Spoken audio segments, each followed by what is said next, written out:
Good morning. Good morning. Thanks, everyone, for coming. Jimmy's going to start with an opening statement. He's going to take a few questions. I think everyone knows Andrew's going to be available in the press conference room at 12:30. All right? All right, good morning, everyone. Personnel decisions, particularly with people at the top of an organization, are always difficult. And I can tell you, having made a lot of these over the years, that this was as difficult as any we've ever had to make because of the quality of the person involved. Organized, worked hard, navigated our ship for 6 years through the inevitable ups and downs that we face in the NFL. Outstanding father and husband. And I think even you all who are around a lot probably underappreciate how much time we all spend together. And there's nothing more fun than winning an NFL game like we did the last 2 weeks, beating our arch rival, the Steelers, 2 weeks ago, and then winning yesterday on the last play of the game and seeing the joy in the locker room. And there's nothing more distasteful than losing an NFL game. And it's finite. You either win or you lose. And Kevin did a lot of good things here over his time period with us. It was an extremely difficult decision we made. And I shouldn't say I have no doubt, I would be highly optimistic that Kevin will be a head coach again in the league. Now I want to turn our attention and talk to our fans, okay? And I want you to hear this, okay? First of all, ownership takes full responsibility for where we are. To win 8 games in 2 years is horrible. It's totally unacceptable, okay? And it's not going to continue, okay? And I want the fans to know we are as frustrated as you are, and we hear a lot from our fans, which we actually appreciate. We have great fans, they're extremely passionate, and they deserve better than what they've gotten the last 2 years, okay? No, I don't need to say anything else. We are going to give you a better product. Our sole goal here is to be a consistent winner, not make the playoffs in 20 and then make it again in 23, not win 8 games in 2 years. That's not what we're trying to do. That's not acceptable. Our fans deserve better. We'll start the head coach search literally this afternoon. Andrew Berry will lead that effort. Key members of his organization as well as ownership will be involved in the process. You all have been through these processes before, and I think we have a good plan laid out. I want to comment on Andrew because I know there's questions out there, well, why didn't you change both of them? Or why didn't you change Andrew and not Kevin?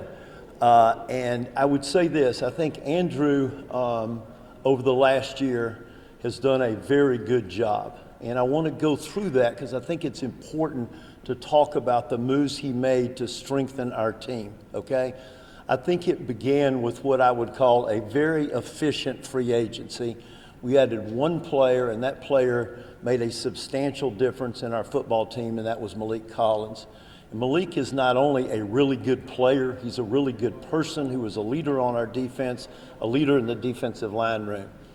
Andrew negotiated a trade a week or two before the draft started, in which we added 3 draft picks, 2 last year, a second and a fourth or a fifth, and a first this year, okay?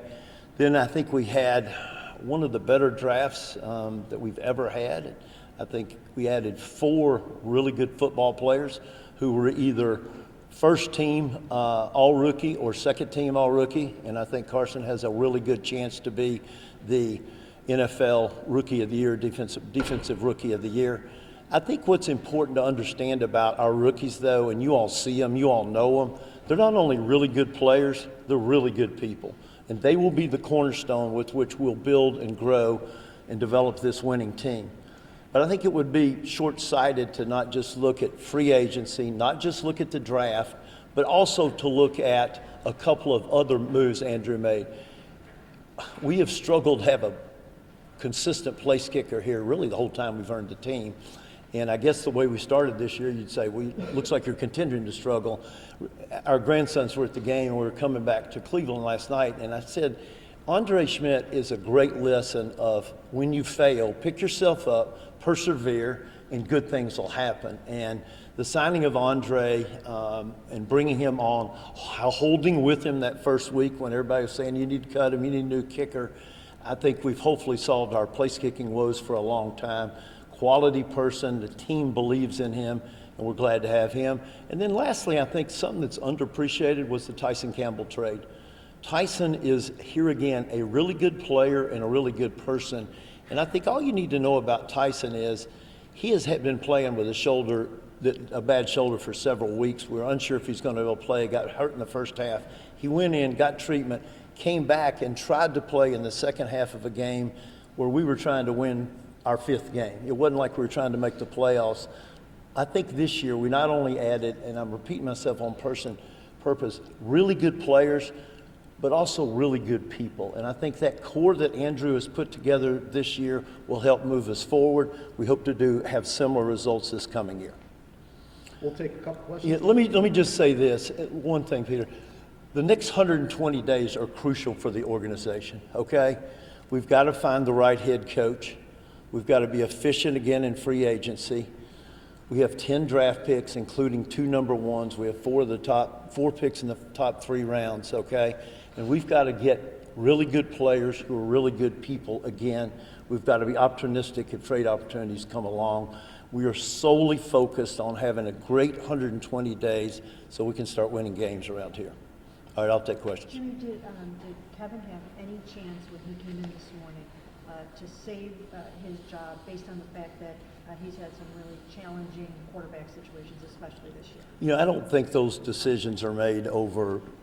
I think those decisions tend to be made over a period of time, and I'll leave the conversations we had with Kevin between us because I think he deserves that respect. Jimmy, will Jim Schwartz be a candidate for the head coach? You know, we haven't looked at that yet. I would say this: we think a lot of Jim Schwartz. Jimmy, less than 6 months ago, you gave Kevin Stefanski and Andrew very big shows of support. You said that you need to rebuild the foundation of the team, and you also said that you would give Kevin the opportunity to work with a quarterback. Obviously, 5 wins might not, in your eyes, wasn't better, wasn't good enough. But what was the breaking point, especially given your comments? I don't think there was one breaking point. I think you got to look at the body of work, and sometimes it's just time for a change, and we felt like it was time for a change. Did you think the roster was good enough to win more games this year? You know, it's easy for me to say yes.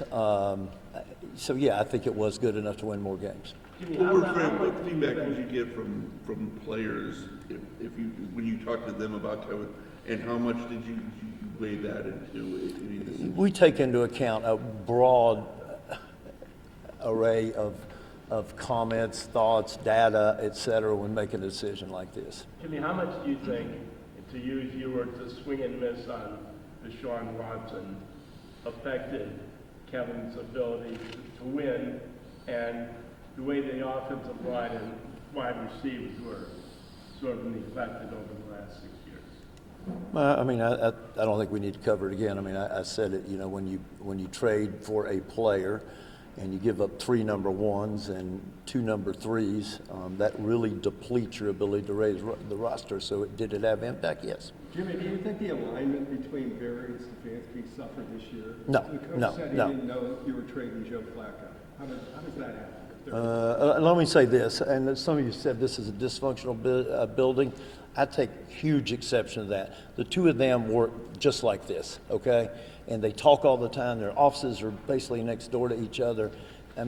Is there tension in the building? Of course. This is a hard business, and there's lots of stuff going on. But the 2 of them work together extremely well, extremely well. Why would the head coach be surprised that it started? I can't comment on that one thing, Tony, but if anybody says this is dysfunctional or those 2 of them did not work well, that's dead wrong. Do you feel like this organization is close enough that next year you'll be able to turn it around, or how far out are you? Well, let's see what happens over the next 120 days, okay? There are a lot of examples of teams going from last to first in the NFL. So do I think we have the core of a team? Yes. Do we have work to do in rebuilding the roster? Absolutely. Do you think Shedeur is the quarterback of the future?